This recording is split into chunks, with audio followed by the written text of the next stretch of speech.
এসছে এবং সবথেকে যেটা গুরুত্বপূর্ণ আমাদেরকে অগণিত শহীদ পরিবার আমাদের সাথে যোগাযোগ করেছে।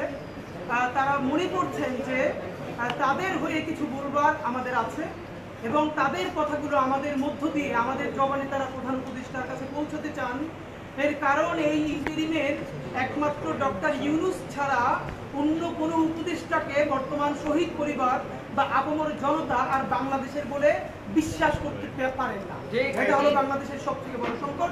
সুতরাং আমার পাশে আজকে শহীদ পরিবার দুজন বসবার কথা ছিল, প্রচন্ড জ্যামের কারণে তারা একটু দেরি হয়েছে। তো আপনাদেরকে আজকে আমরা যা বলছি এটা বাংলাদেশের এই প্রায় ১৫০০ শহীদ, অগণিত আহত যোদ্ধা এবং বাংলাদেশের আপামর মানুষের প্রতিনিধিত্ব করে, আমরা গায়ের জোরে প্রতিনিধিত্ব বলছি না, আমাদের জবান মানুষের কাছে ম্যাচ করে কিনা এটা আপনারা নিশ্চয়ই সামাজিক যোগাযোগের মাধ্যমে রিয়াকশনটা পাবেন। তো আপনাদেরকে একটু শুধু ঘোষণাপত্র নিয়ে আমরা অনেক বড় ফিডব্যাক দিব না। সবার আগে আপনারা বলি, আপনারা জানেন কোনো অরাজনৈতিক পাটাতন থেকে এই ঘোষণাপত্র ৩৬ জুলাইয়ের মধ্যে হতেই হবে। এই জন্য আমরা একটা ছোট প্রেশার গ্রুপ হিসেবে আমাদের তরফে এমন কিছু নাই যা আমরা করি নাই, এবং আমরা তবু এই সরকারকে ধন্যবাদ জানাই যে আমরা যখন চূড়ান্ত আলটিমেটাম দিয়েছি, এই আলটিমেটাম তো আর আমাদের একার আলটিমেটাম না, সারা বাংলাদেশের ১৮ কোটি মানুষের কথা ছিল এবং সেটাকে তারা সম্মান করে যে কোনোভাবেই হোক তারা একটা ঘোষণাপত্র দিয়েছেন। এই ঘোষণাপত্রের ঐতিহাসিক যে জায়গা, তারা সংসদ ভবনের সামনে দাঁড়িয়ে দিয়েছেন। বৃষ্টির মধ্যে হাজার হাজার মানুষ সেখানে উপস্থিত হয়েছে। অসাধারণ রাজনৈতিক সমঝোতা হয়ে বাংলাদেশের ফ্যাসিবাদ বিরোধী লড়াইয়ে সকল রাজনৈতিক দলের নেতৃবৃন্দ সেখানে তার পাশে ছিলেন, শহীদ পরিবার ছিলেন। এই উৎসবটার জন্য আমরা তাদেরকে ধন্যবাদ জানাতে চাই। কিন্তু এরপরে যেটা আমাদের অত্যন্ত কনসার্নের ব্যাপার, আপনারা জানেন এই ঘোষণাপত্রের জবান কিভাবে হবে, এই ঘোষণাপত্রে মানুষের শরীরখানা কেমনে নিশ্চিত হবে, এইটা জানবার জন্য ৩ তারিখ, অগস্টের ৩ তারিখ আমরা সরকারের দুজন উপদেষ্টার সাথে জুলাইয়ের বিভিন্ন স্টেক হোল্ডাররা বসেছিলাম একটি সরকারি মিটিংয়ে। সেই সরকারি মিটিংয়ে আমরা উপদেষ্টাদেরকে জিজ্ঞেস করেছি যে এইখানে যে আমাদের দীর্ঘ ২০০ বছরের ব্রিটিশ বিরোধী লড়াই, যার চূড়ান্ত আকাঙ্ক্ষার প্রতিফলন ঘটেছে আমাদের মহান ১৯৪৭ সনের আজাদির মধ্য দিয়ে, তার সুনির্দিষ্ট তাকে স্বীকৃতি আছে কিনা। আমাদেরকে উপদেষ্টারা বলেছেন যে হ্যাঁ, ব্রিটিশ বিরোধী লড়াই থেকে শুরু করে সমস্ত সিগনিফিকেন্ট ইস্যুর স্বীকৃতি আছে এবং তারা আমাদেরকে নিশ্চিত করেছেন। আমরা হতাশ হয়েছি, আমরা বলতে চাই না, বলতে খারাপ লাগে যে উপদেষ্টারা আমাদের সাথে মিথ্যা বলেছেন। আমরা ড্রাফট দেখতে চেয়েছিলাম, তারা বলেছে বিশেষ কারণেই যাতে আমরা ড্রাফটটা না দেখি, তারা আমরা যেন ট্রাস্ট করি। আমরা আজকে আপনাদের সামনে বলতে চাই, প্রধান উপদেষ্টার সেদিনকে বক্তৃতাটা আমরা অন্যভাবে বারবার দেখেছি। আপনাকে প্রধান উপদেষ্টা মহোদয়, আপনি কিভাবে দা ওয়ে ইউ টক, আপনার বডি ল্যাঙ্গুয়েজ, আপনি কোনটা স্পন্টেনিয়াসলি বলেন, কোনটা ইম্পোজড, এটা বোঝা যায় আপনার কথায়। পুরো যে বক্তৃতাটা, যে স্টেটমেন্টটা, যে ঘোষণাপত্রটা আপনি পড়েছেন, এইখানে আমরা আমাদের ডক্টর ইউনূসকে পাই নাই। আপনাকে মনে হয়েছে যে রাজনৈতিক দলগুলো সবাই মিলে লিখে দিয়ে আপনাকে দিয়ে পড়িয়ে নিয়েছে, কারণ আপনার যে স্পন্টেনিয়াস রিডিং, আপনি যেভাবে কথা বলেন, যেই আর্টিফিশিয়াল কোনো আর্টিকুলেশন ছাড়া কথা বলেন, আমরা সেটা পাই নাই। আমার মনে হয়েছে, আমাদের মনে হচ্ছে যে আপনি পড়ে শেষ করতে পারলেই বাঁচেন। আপনাদেরকে প্রথমে বলতে চাই, এই যে রাজনৈতিক দলগুলো আছে, আপনারা তো এই ঘোষণাপত্র বারবার দেখেছেন। সরকারের কয়েকটা অংশজন আমাদেরকে বলেছে যে বড় ২-১টা রাজনৈতিক দল তারা এই ঘোষণাপত্রের ওয়ার্ডিং এখান থেকে একটু চেঞ্জ হয়ে গেলে তারা এই প্রোগ্রামে অংশগ্রহণ করবে না। তাহলে সেই রাজনৈতিক দল বিএনপি, জামাত ইসলামী, এনসিপি, সবাইকে প্রশ্ন করছি, আপনারা সবাই মিলেই কি ১৯৪৭ সালকে খারিজ করে দিয়েছেন? দুইজনে উত্তর দিতে হবে। ডক্টর ইউনূস সাহেব, আপনাকে বলতে হবে, দীর্ঘ ২০০ বছরের লড়াই, সেই ২০০ বছরের কতগুলো ইভেন্ট, সেই পলাশী থেকে শুরু করে আমাদের সেই সিপাহী বিপ্লব, এরপরে আমাদের কত কর্তা সত্তা, আমাদের কত জীবন, আমাদের পূর্বপুরুষ গাছের সাথে ফাঁসিতে ঝুলেছে এই আজাদির জন্য। আমাদের মঙ্গল পাণ্ডেরা, হাজি শরীয়তুল্লাহ, আমাদের তিতুমির, হাদিদার রজবাড়ি, তাদের রক্ত ঝরেছে। তার স্বীকৃতি আপনারা এখানে শুরু করেছেন শুধু এটা বলে যে যেহেতু উপনিবেশবাদী লড়াইয়ের সুদীর্ঘকালের ধারাবাহিকতা, এই যে উপনিবেশবাদী সুদীর্ঘকালের লড়াইয়ের সুদীর্ঘকালের ধারাবাহিকতা, এই ধারাবাহিকতা থেকে যে একটা রাষ্ট্র বাসনার প্রথম অর্জন আমাদের ১৯৪৭, সেই ৪৭-এর কে বিরোধিতা করেছে? ইভেন শেখ মুজিব করেছে। ৭১-এর যারা আমাদের হিরো, তারাও কি ১৯৪৭ সালের রাষ্ট্রের কেউ বিরোধিতা করেছে? মুহাম্মদ আলী জিন্নার বোন ফাতেমা জিন্না নির্বাচন করেছেন। তাকে আইয়ুব খানের বিরুদ্ধে জয়ী করবার জন্য শেখ মুজিব দিনরাত 24 ঘন্টা কাজ করেছে। মুহাম্মদ আলী জিন্নাহর মৃত্যুর পরে তারা গড়াগড়ি দিয়ে কেঁদেছে, অসমাপ্ত আত্মজীবনী পড়েন। তাহলে এই যে বাঙালি জাতীয়তাবাদের ন্যারেটিভ, যেই বাঙালি জাতীয়তাবাদ গল্প শুরু করে 71 থেকে এর আগে 200 বছরের কোনো লড়াই নাই, যেই বাঙালি জাতীয়তাবাদ বলে যেখানে পাহাড়ি, বিহারি, বাঙালি, হিন্দু, মুসলিম, বৌদ্ধ, খ্রিস্টান সবাই মিলে বাঙালি হয়ে যাবে, এখানে আর কোনো জাতিসত্তার আর কোনো পরিচয় নাই। এই যে জাতিবাদী রাজনীতি, সবাইকে বাঙালি করে তোলা, সেই বাঙালি করে তোলবার সর্বনিকৃষ্ট ফলাফল হয়েছে শাহবাগের জঘন্যতম মব।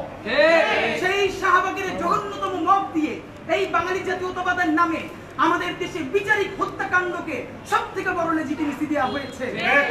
অদ্ভুত, আমরা কি দেখলাম আমাদের এই ঘোষণাপত্রে সেই যে বাঙালি জাতীয়তাবাদের বয়ান, তারই মনে হয় যেন একটা কন্টিনিউশন করা হয়েছে, তার ধারাবাহিকতা রক্ষা করা হয়েছে। তাহলে এই বাঙালি জাতীয়তাবাদের বয়ান, যেই বয়ান মানুষকে জুডিশিয়াল কিলিং করতে পারে, গুম করতে পারে, খুন করতে পারে, হত্যা করতে পারে, এবং বিরোধী দলে ভোট দেওয়ার ফলে ধর্ষণ করলে তার পক্ষে আবার ন্যারেটিভ তৈরি করতে পারে, সেই বাঙালি জাতীয়তাবাদের বয়ানের জন্য তো হাজারো মানুষ জীবন দেয় নাই। ডক্টর ইউনূস সাহেব, আপনাকে স্পষ্ট বলতে হবে, এইটা কি আপনি লিখেছেন? এইটা লেখার কথা আসিফ নজরুল সাহেবের, উনি আইন উপদেষ্টা। তাহলে আইন উপদেষ্টাকে বলতে চাই, আপনি যে ড্রাফট করেছেন প্রত্যেকটা রাজনৈতিক দলের কাছে পাঠিয়েছেন, জামাত ইসলামী আপনারা কেন এখনো বলছেন না আপনারা এখানে 47 নিয়ে কথা বলেছেন, কি বলেন নাই? বিএনপি যদি বলে যে তারা 47 এর বিপক্ষে অবস্থান নিয়েছে, ঠিক আছে, আমরা তাহলে বিএনপি বিপক্ষে রাস্তায় অবস্থান নিব এবং সেটা সামনের নির্বাচনে অবস্থান নিব। 47 এর ধারাবাহিকতা হলো 1971, সেই 1971 এর চূড়ান্ত ধারাবাহিকতা আমাদের 2024। 47, 71, 24 কে একটার বিপরীতে আর একটা বারবার দাঁড় করানোর চেষ্টা হয়েছে। প্রত্যেকটা বাংলাদেশ বিরোধী ষড়যন্ত্র, এই প্রত্যেকটা আমাদের জান গেছে, জীবন গেছে, জবান গেছে, আমরা প্রত্যেকটাকে সমানভাবে ধারণ করি বন্ধুরা। সুতরাং আপনাদেরকে দ্বিতীয়ভাবে বলি, বাঙালি জাতীয়তাবাদের যে সূচনা বিন্দু, সেইখান থেকে এই ঘোষণাপত্র শুরু হয়েছে, এটা আমাদের জন্য লজ্জার। দ্বিতীয় কথা, 1975 সালে যে 7ই নভেম্বর ঐতিহাসিক সিপাহী জনতার যে বিপ্লব, এটা এখানে উল্লেখ আছে, অসাধারণ, আমরা এটাকে অ্যাপ্রিসিয়েট করি। 1990 সালে যে অভ্যুত্থান হয়েছে সেইটাও আছে, কিন্তু 1990 এর পরে এই ঐতিহাসিক যে অভ্যুত্থানটা হলো, এরপরে সকল রাজনৈতিক দলগুলো মিলে যে একটা সমঝোতা করেছিল, 91 এর পরেই সেই সমস্ত রাজনৈতিক দলগুলো সেই সমঝোতা যে ভেঙে ফেলেছিল, রাজনৈতিক দলগুলো যে বিশ্বাসঘাতকতা করেছিল, তার কোনো প্রতিধ্বনি কেন ঘোষণাপত্রের মধ্যে নাই?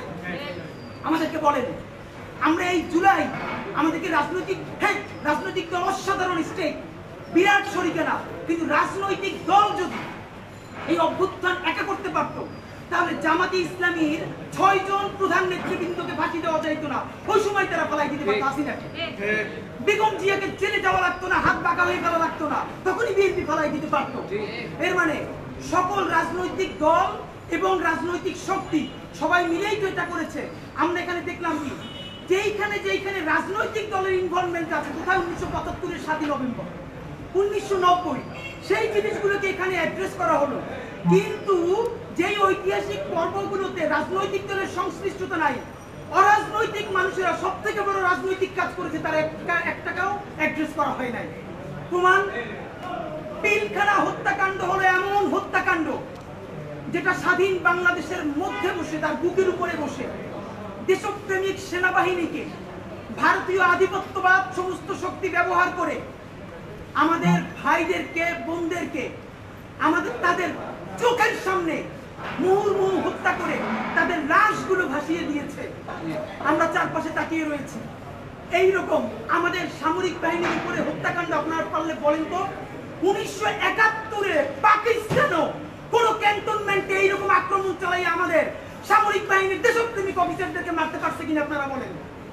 পাকিস্তান আমাদের আর্মিকে যেরকম এইরকম মারতে পারে নাই, ভারত এবং আওয়ামী লীগ মিলে পিলখানায় আমার 57 জন সেনা অফিসারকে জঘন্যতম ভাবে হত্যা করলো, তার স্বীকৃতি এখানে নাই। বলা হয় না যে পিলখানা হত্যাকাণ্ডের মধ্য দিয়ে হাসিনা ভারতকে এখানে চূড়ান্ত ভাবে অনুপ্রবেশ ঘটিয়েছে। বন্ধুরা আমার, 2013 সালের শাপলা, মানে এমন ব্যাপার যে আমরা এগুলো নিয়ে এখন বাঙালি জাতীয়তাবাদ হলো এমন ন্যারেটিভ যা আপনি যদি ন্যূনতম মুখে দাড়ি থেকে পাঞ্জাবি থেকে মুখের আগে পরে বিসমিল্লাহ বলেন, অথবা আপনার সারা শরীরে মুসলমানিত্বের ন্যূনতম চিহ্নও থাকে, আপনি কোনো মানুষ থেকে মানুষ হয়ে উঠতে পারবেন না। এবং আজ এই জুলাইয়ের পরেও সেই মানুষগুলো কোনো মানুষ থেকে মানুষ হয়ে ওঠার নাগরিক ন্যূনতম মর্যাদার স্পেস দেওয়া হয় নাই। যেই শাপলা গণহত্যায় সারা ঢাকার মধ্যে রাতের আধারে প্রকাশ্য দিবালোকে গুলি চালিয়ে অগণিত মানুষকে হত্যা করা হলো, এবং যেটার মধ্য দিয়ে বছরের মধ্যে রক্ত ধুয়ে হাসিনা প্রথম শক্তি পেল যে কোনো গণহত্যা চালিয়ে বছরের আগে রক্ত ধুয়ে আবার দেশ চালানো যায়, সেই গণহত্যার কোনো স্বীকৃতি নাই। আপনি তিনটে শব্দ রাখতো ভাই, আপনি যেখানে বললেন 1975-এর 7 নভেম্বর, আপনি বললেন 90-এর অভ্যুত্থান, আপনি বলেন যে পিলখানা হত্যাকাণ্ড, শাপলা গণহত্যা। আপনি এতটুকু ঠিক কোন রাজনীতির কারণে বাদ দিলেন? পিলখানা হত্যাকাণ্ডের কথা বললে ক্যান্টনমেন্ট খেপে যায়, আমি বুঝি। এই আন্দোলন কি ক্যান্টনমেন্ট করে দিছে? এই ঘোষণাপত্রের মধ্যে বলা হয়েছে সামরিক বাহিনী জনতার পক্ষে অংশ নিয়েছে, আপনারা আবারও তাদেরকে পক্ষে রাখার কথা বললেন।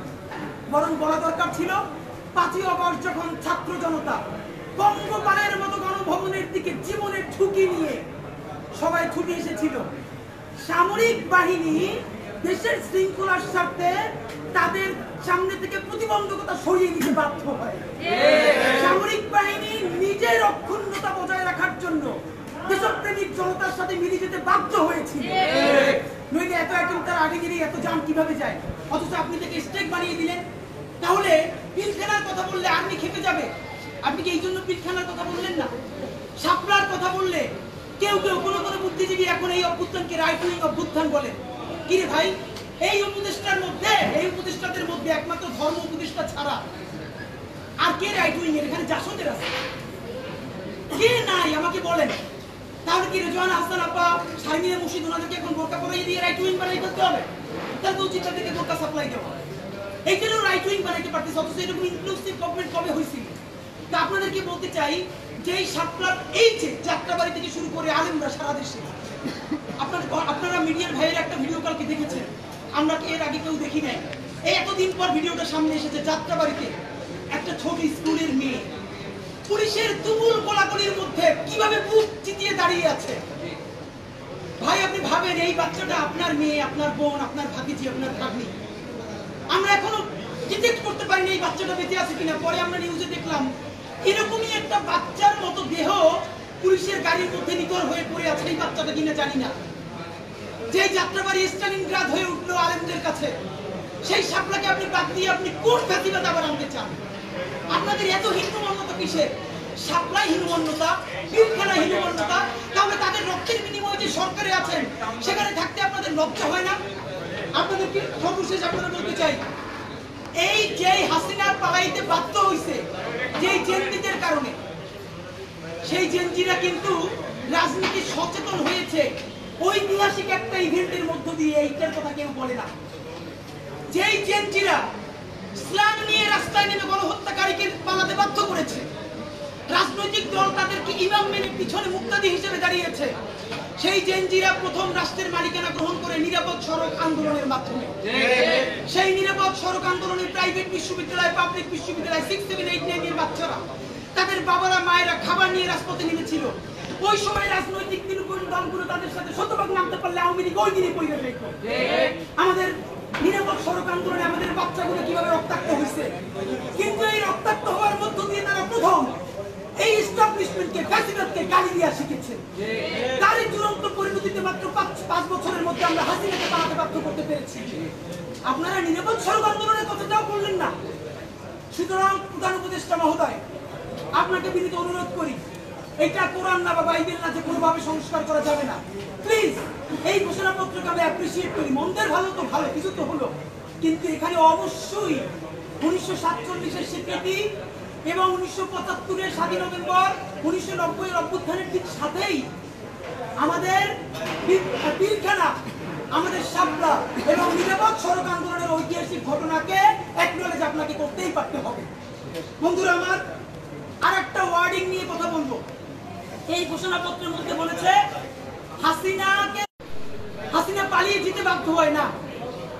আমরা হাসিনার পতন ঘটিয়েছি বলতে হবে, ফ্যাসিবাদী হাসিনার পতন হয়। পালিয়ে যেতে বাধ্য করা কোনো প্যাসিভ কথা বলা যাবে না। এখানে অ্যাক্টিভ, আমরা অ্যাক্টিভ মুডে ছিলাম, এখানে কোনো প্যাসিভ ভয়েস নাই। বলবেন যে অগণিত পুরো ছাত্র জনতার শক্তি তার পতন ঘটিয়েছে এবং সেই পতন